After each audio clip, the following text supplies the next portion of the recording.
नमस्कार किसान भाइयों, मेरा नाम है प्रवीण सिंह और आप सभी को मेरा प्यार भरा नमस्कार। दोस्तों,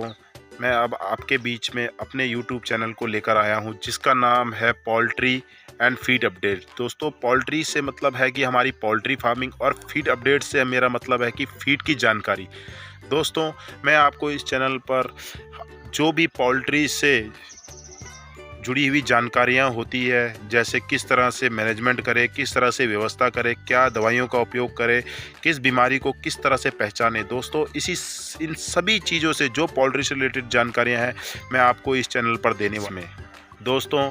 आज मेरा पहला दिन है और मुझको शायद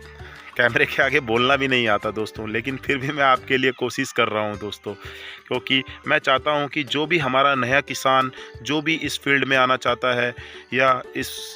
पोल्ट्री के व्यवसाय को अपनाना चाहता है, तो उसको इन सभी छोटी से छोटी चीज़ और छोटी से छोटी जानकारियों के बारे में जानकारी अवश्य हो, जिससे हमारा जो भी किसान। दोस्तों, मैं हूं आपके बीच में, मेरा नाम है प्रवीण सिंह और मैं आपको इस वीडियो के माध्यम से आज अपने फार्म का पहला विज़िट करवाना चाहता हूं दोस्तों। तो आइए देखते हैं हमारे फार्म का पहला विज़िट, क्योंकि ये जो हमारा फार्म है, ये जो है ये उत्तराखंड के एक छोटे से प्यारे से गांव खदरी खड़कमा श्यामपुर में है। जो वैसे तो हमारी ये जो भूमि है, इसको देवनागरी भूमि भी कहा जाता है, उत्तराखंड और जो दोस्तों, ये जो हमारा फार्म जो बना हुआ है दोस्तों, ये तकरीबन 4 बीघा में बना हुआ है दोस्तों, जिसमें हमने अपने फार्म को तकरीबन 2 बीघा के अंदर बनाया है और बाकी 2 बीघा में दोस्तों हम अपने लिए ही अपनी जो हमारी गौशाला है, जहां हम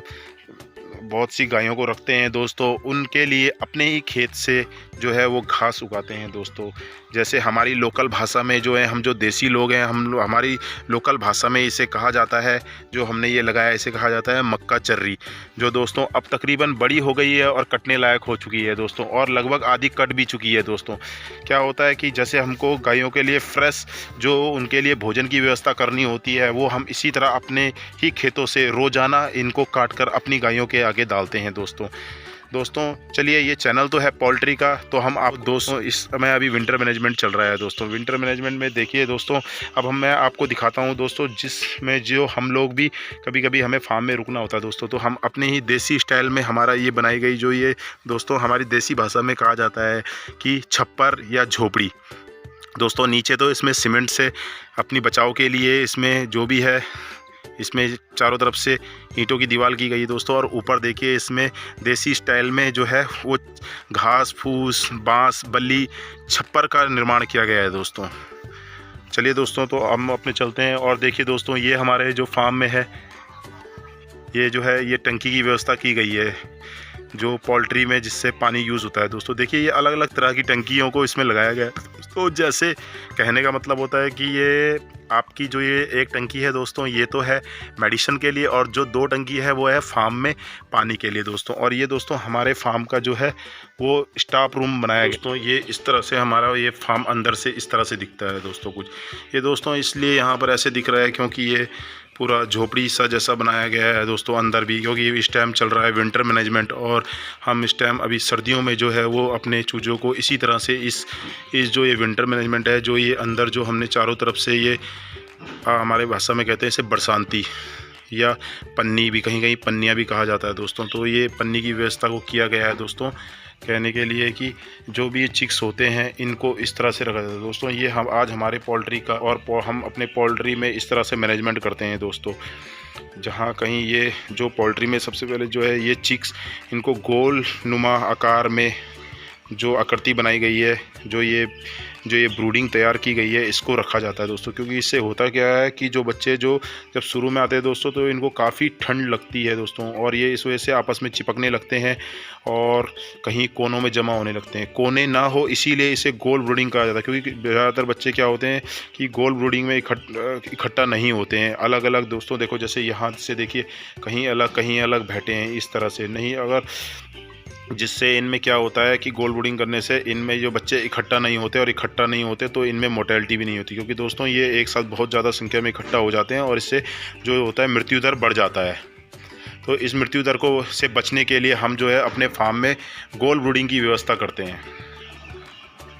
देखिए इस तरह से आज देखिए दोस्तों हमारे फार्म का 9वां दिन है और ये हमारे फार्म से जो भी है ये बरसाती को उतारा जा रहा है दोस्तों, क्योंकि क्या होता है कि अब ये चूजे जो हैं वो थोड़ा बड़े हो चुके हैं, अब इनको इतनी गर्माहट देने की आवश्यकता नहीं है। तो इसीलिए आज हमारे फार्म में जो है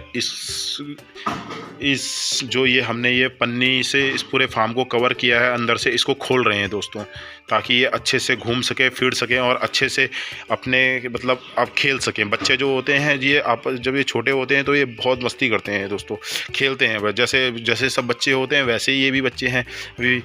तो ये क्या है कि पूरे फार्म में खेलते हैं, भागते हैं, दौड़ते हैं, तो इनके लिए क्या होता है जगह कम पड़ती है। जो हमने आज अपने ये पूरी जगह को दोस्तों पूरे फार्म को खोल रहे हैं। और देखो दोस्तों हमारा जो ये है ये हमारा भूसा बिक चुका है दोस्तों। इस टाइम जो है वो भूसा मिलना बहुत मुश्किल हुआ है, इसीलिए दोस्तों हमने जो अपने फार्म में जो मैनेजमेंट किया है वो इस टाइम हमने जो ये दोस्तों ये लकड़ी का बुरादा होता है, ये बड़ी आसानी से आपके गाँव के किसी भी जो आपके कारपेंटर की दुकान होती है या जो लकड़ी का काम करते हैं दोस्तों वहाँ आसानी से मिल जाता है दोस्तों। इसकी जो कॉस्ट है दोस्तों लगभग अभी 2 रुपये से 3 रुपये हमको पड़ रही है दोस्तों, जो एक अच्छा साधन भी है दोस्तों। तो इस तरह से दोस्तों हम अपने फार्म में जो है वो मैनेजमेंट करते हैं। चलिए दोस्तों मैं आपको अंदर से भी अपने फार्म में दिखाता हूँ कि किस तरह से हमारे यहाँ गोल मैनेजमेंट की जाती है दोस्तों। ये हमारी जो है ये हम देसी भाषा में इसको अपने यहाँ जो ये ब्रूडिंग करने के लिए जो ये फार्म में जो गर्मी देने के लिए यूज़ होती है वो भट्टी को कहते हैं दोस्तों। इसके अंदर लकड़ी के बुरादे को भरा जाता है, जिससे क्या होता है दोस्तों रात के समय में हम इस भट्टी को जला देते हैं और ये फार्म में जो है टेम्परेचर को मेंटेन कर देती है। जैसे दोस्तों आप जानते ही होंगे कि फार्म में जो है कि वो जब चूजे आ जाते हैं तो उस टाइम लगभग 35 और फ़ारेनहाइट में बोलेंगे, अगर डिग्री सेल्सियस में बोलेंगे तो लगभग 35 डिग्री सेल्सियस तापमान को अंदर हमें मेंटेन करना होता है। और अगर फ़ारेनहाइट में बात करूँ तो 90 से 95 की हमें आवश्यकता होती है। तो दोस्तों इस तरह से जो है हमारा मैनेजमेंट दिख रहा है दोस्तों, ये अब हमारा पूरी तरह से खुल गया है। ये हमारे भाई हैं जो इस तरह से व्यवस्था को कर रहे हैं। ये हमारे नेपाल के भाई बहादुर जी हैं जो हमारे फार्म की पूरी व्यवस्था को देखते हैं। वैसे तो दोस्तों हमारे फार्म में जो है काम करने वाले 3 लोग हैं, लेकिन अभी एक इस टाइम अभी छुट्टियों पर घर जा रखे हैं, इसीलिए अभी हमारे फार्म पर सिर्फ 2 ही लोग हैं, जिनमें से एक हमारे बहादुर जी हैं और दूसरे हमारे विवेक जी हैं, जो वहाँ बैठकर इस टाइम अभी ऑटोमेटिक ड्रिंकर पानी की व्यवस्था को सुचारू रूप से तैयार कर रहे हैं। क्योंकि दोस्तों होता क्या है कि हमें जो भी है ये फीड और जो ये पानी है दोस्तों ये हमें हाथों से भरना होता है। उठाओ उसके साथ उठाओ। देखिए दोस्तों कभी कभी ऐसा भी होता है कि फार्म में काम करते हुए कोई जैसे किसी तरह से कोई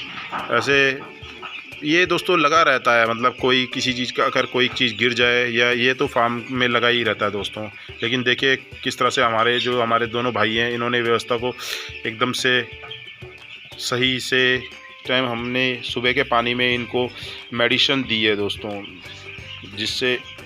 पानी में इनको मेडिसिन देनी होती है दोस्तों। तो इनको 2 से 3 घंटे प्यासा रखा जाता है दोस्तों, और उसके बाद इनमें हाथ से पानी को भरा जाता है। तो दोस्तों देखिए अब क्या है कि फार्म का 9वां दिन है, और 9वें दिन जो है दोस्तों पानी क्या होता है कि इनको बहुत ज़्यादा पानी की आवश्यकता होती है, और जब ये छोटे होते हैं तो इन्हें पानी की कम व्यवस्था होती है, इसीलिए ये छोटे बर्तनों से लगाया जाता है, क्योंकि ये छोटे बर्तनों से पीना सीखते हैं दोस्तों। और ये अपने ही तरह से अब देखिए ये फार्म में देखिए अब ये डब्बे देखिए अभी ये 1 घंटे पहले लगाए थे और ये खाली हो चुके हैं। तो कहने का मतलब कि इनको अब पानी की बहुत ज़्यादा आवश्यकता है, इसीलिए जो अब हम हैं इनमें ऑटोमेटिक ड्रिंकर इंस्टॉल कर रहे हैं दोस्तों। आज ये हमारे फार्म का 9वां दिन है, और 9वें दिन हमारे फार्म के जो बच्चों का वज़न है वो लगभग 260 ग्राम से 265 ग्राम हो चुका है दोस्तों।